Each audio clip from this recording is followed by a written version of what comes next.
So I just thought once again we're going to be some more reflection, and I thought this quote was great. Reflection is looking back, so that the view looking forward is even clearer.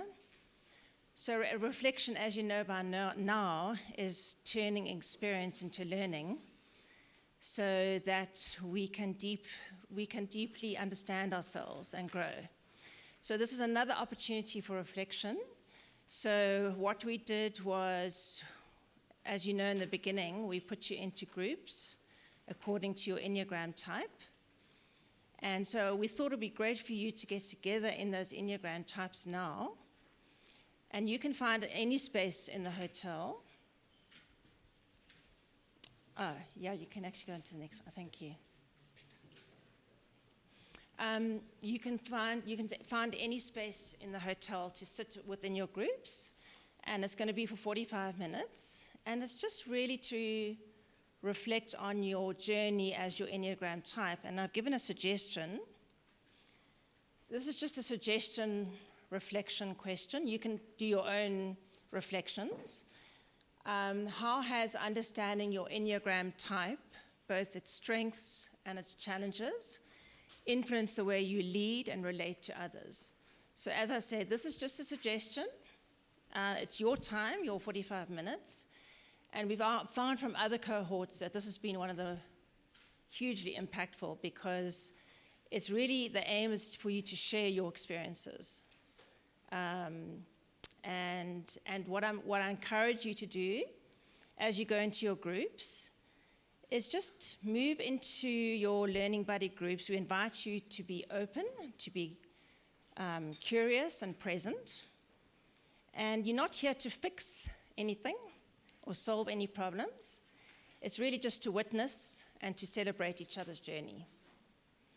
So what is the time now? It's 2:30. So from now until 3:15, you can find us any space. Does everybody know which group they are in? Has everyone got any questions on that? Yeah. The EDs stay here. Okay. The EDs stay here. And people are divided into groups at the beginning. Maybe some of you never met, and some of you, if you met, you know who your partner is. Yeah. If people didn't meet, Yeah. and we can find a partner here and share. Because it was grouped according to personality types. Yeah. Has anybody got any questions on that? Okay. And I really thought, you can look at the strengths, the challenges, and she says the way you live and relate to others, and the way forward. What do you want to do after this? Because this was for this 9 months. Once we go away, do you want the same leader, or do you want to find somebody else? Okay. Great. We'll see you in 45 minutes.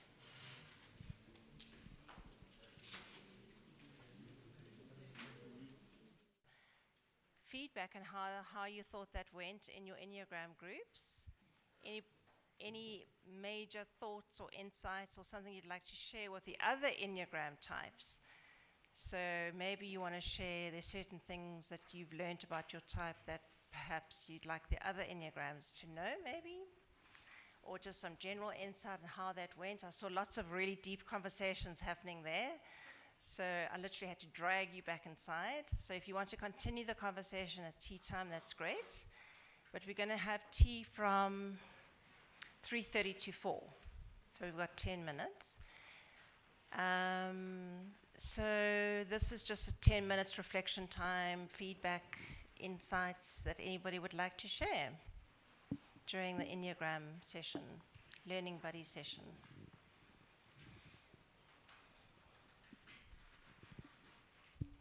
Victoria, yeah. Volunteering to start. This is a reflection from type 2. Is the microphone Is your mic on? It's on. I can't, it's not on. I don't think it's on. Is it? Okay, so I just continue speaking. So as type 2, we are reflecting on how we are considerate helpers and how we love to follow, but not to be at the forefront of the leadership.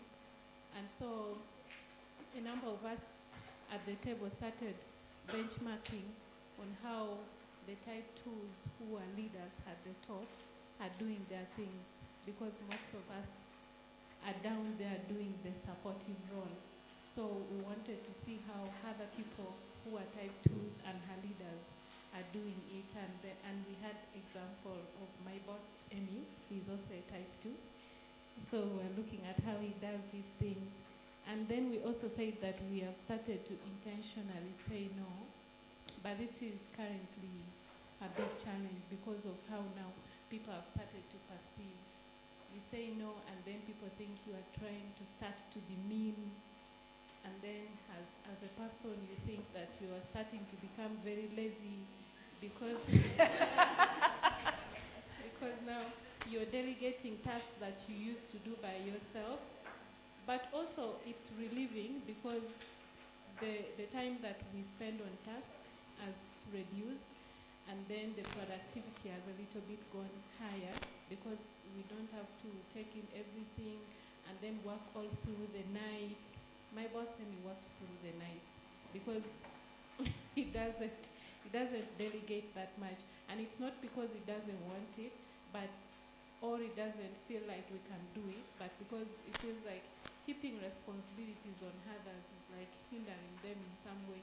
And that's the same thing that I used to feel. I don't like giving tasks to other people. I used to do it all by myself. And every time, 24/7, I used to be so busy. But right now, I delegate. It used to feel like I am so lazy. I'm beginning to be lazy. I'm beginning to reap what I have not sown. Like, how can you not work hard? You're giving other people to do your things. But right now it feels easier because I also see the impact on other team members. They used to think that we don't believe in them. But now that we're giving them tasks and believing in them, they are learning more and they're learning better. And then we also said that now we have to start balancing empathy with professionalism. Yeah, because sometimes you can be so empathetic and people are going out of the line and you cannot do anything because you're so deeply feeling for them. Then there is one thing, carrying the weight of all problems on yourself. It feels like everybody comes to look for you when they have challenges. And so you know the secret of this person, you know the secret of the other person. And yet internally you are also dying because for us we don't ask for help. Yes. So internally you're dying, you're so overwhelmed, but you have to keep the secrets of all these other people. So just let me end there briefly so that other people can also share. But we had a lot to share. And one question that we had to Joyce was that, yes, we are learning how to say no, but how much no is enough before we can lose ourselves and the relationships that we have because we are saying no. And maybe sometimes it's too much, the no is too much. Yes. Thank you. Thank you, Victoria. That was amazing. Thank you. That really gave us a good insight into twos. And yeah, what you say is so true. I mean, your strength is your empathy. That's a strength, and don't change that. But what you said, it's balancing that empathy with accountability and professionalism. And as you said, you've really started doing that by delegating, and you've seen the impact both on yourself and the team members. The team members feel empowered. You feel, what do you feel now that you delegate? Relief. So can you see the impact that it had on you? And how you've changed that and the result of it, the positive the result the positive impact that has resulted. So thank you for sharing that. And so don't work long hours like that, please. Self-care. But thank you but it gave us a really good understanding. Thank you. Anybody else like to share about their Enneagram type, their challenges, their strengths, how, things that you've done differently that have had a positive impact, maybe some blind spots?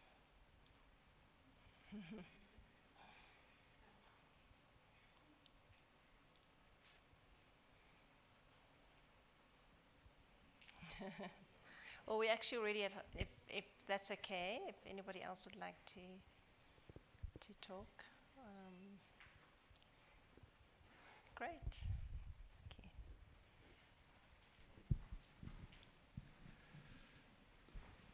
We are Enneagram 6. Yes.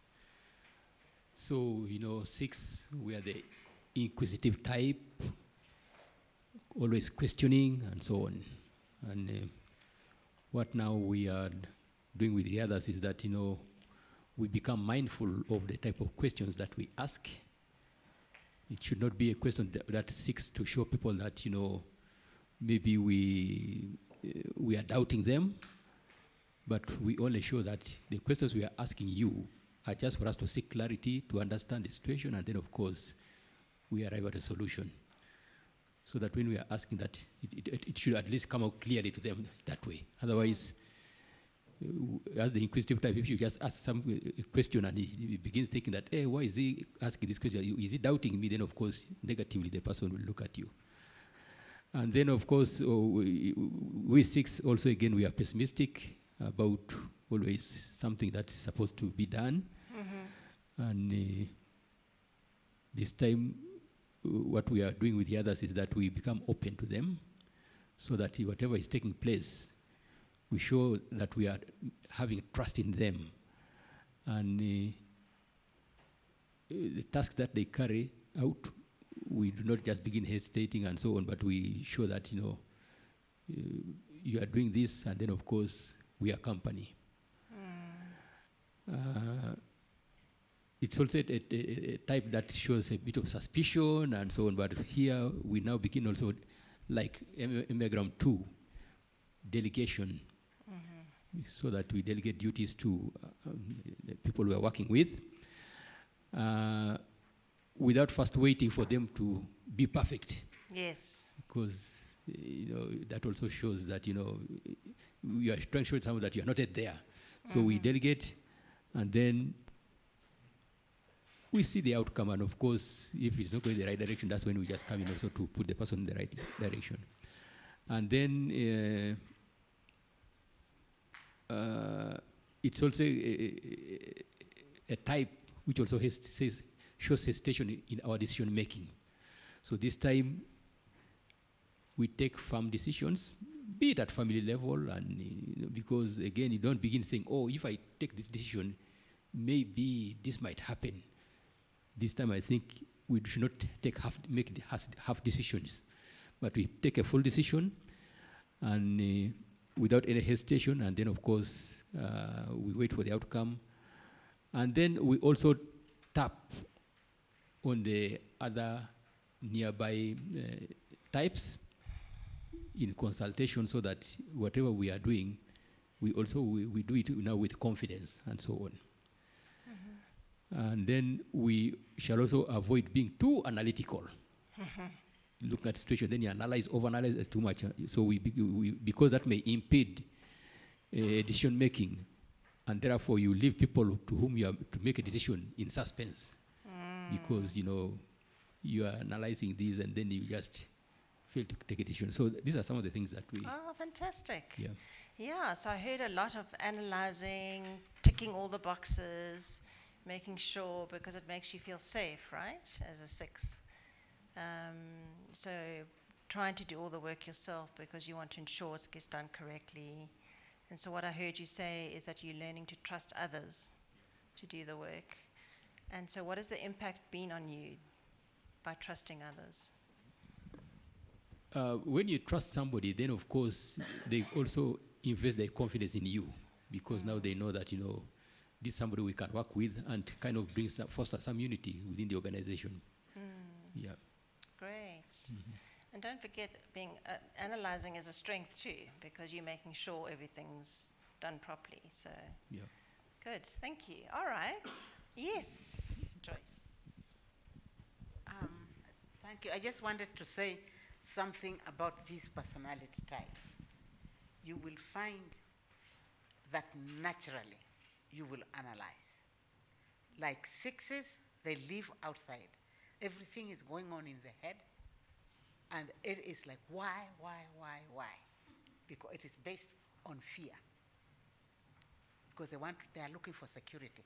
And when you are looking for it outside, and it can only come from inside, you don't find it, right? You want the other to be reassured.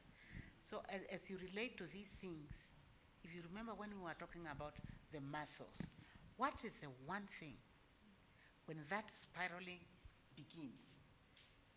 What is the one thing, however small, that you can do to start telling your system, no, I don't need to do this?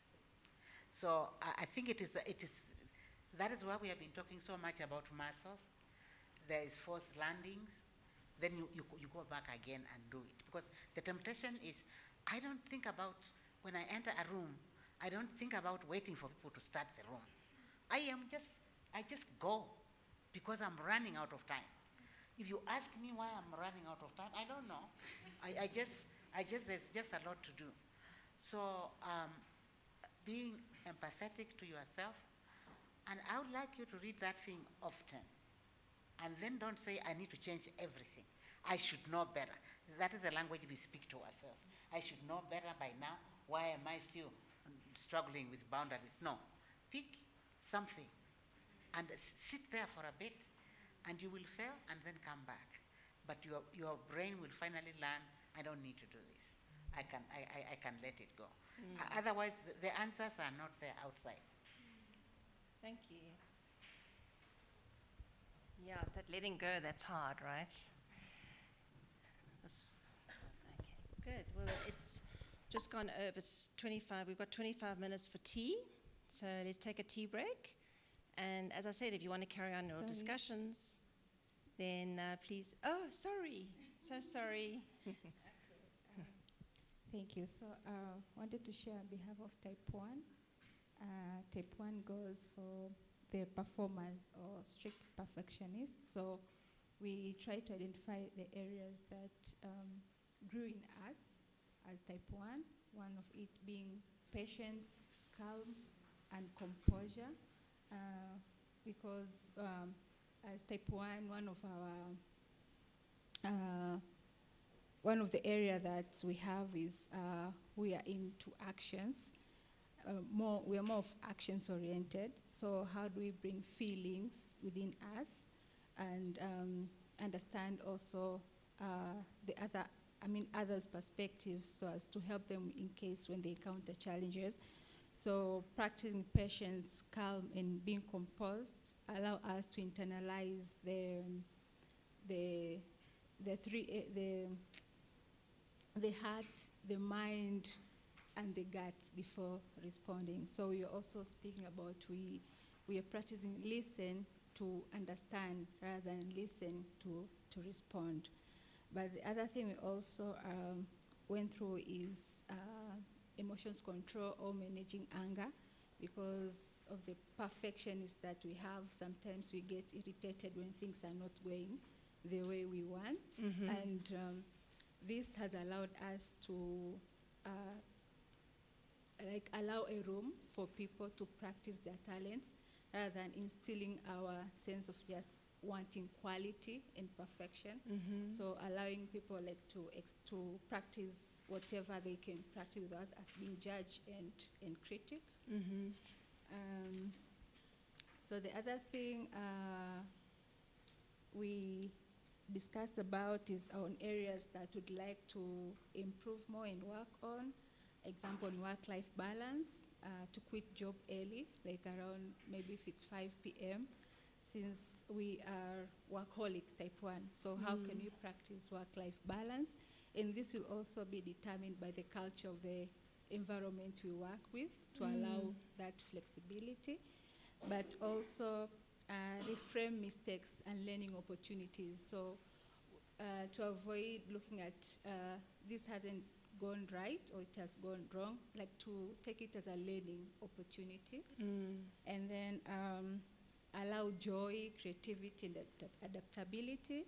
So because Type 1, on the other hand, we are a bit serious, to be smiling and allow joy. Spontaneity. Yeah, so our next plan, we have agreed as buddies to meet at least monthly to follow up on the progress. Wonderful. Yes, and keep it in our calendar to remind ourselves to Awesome. meet and work on the areas we have identified for growth. Joyce, I don't know because you've been trained in the IUK, the Enneagram. Do you want to comment on one? Would you like to say, because you commented on 6s, so we... Maybe I shouldn't, but the one thing, a lot of it is it is all in your mind, and it is like when you bite a dog bites meat, they can't let go, because and it is spiraling and spiraling and spiraling, and you feel it in your gut, and you think, and you know what is supposed to happen. So again, here is to accept other people's standards, because you always are the ones do not see another side. And so we can talk a little bit more about it, but somebody was telling us that you should start to do something, not wrong, but not do it perfectly. To start training your mind, and then to realize that there isn't only one way, and allow somebody to make mistakes. And so it is something you work at, and like the other types, you need to take a small step that will tell your system it's okay not to do this the best way. Because like there are people who have a cleaning thing, and they will clean until there's nothing to clean, and they are still cleaning. Because it will never be good enough. I know you know what I mean. Exactly, you're hanging in there. How about allowing the child to mess up and not clean? So you are training the mind to turn by accepting something. That is why we are so serious about this practice, until it is okay and you can live with it. So be patient, because you kill yourself doing the work. But I understand it, because 8, 9, and 1 are the gut feelers. That is the triad. And when they see something, 9, because of wanting harmony, may whatever relent. But 8 and 1, they just can't let it go. And let it go and see what happens. So it is slightly practicing the opposite. But we can talk more about it. I actually understand why you feel that way. Me, I'm not perfectionist, but I want to control the thing, whether it wants to be controlled or not. Wonderful. Thanks, everyone. Is that okay? Can we close now for tea? Anybody else like to share? Okay, great. Well, thanks so much for that great feedback, and we'll meet back at 4 o'clock. Is that right? Is that enough time? Tea will be short. Yeah, short tea. Thanks.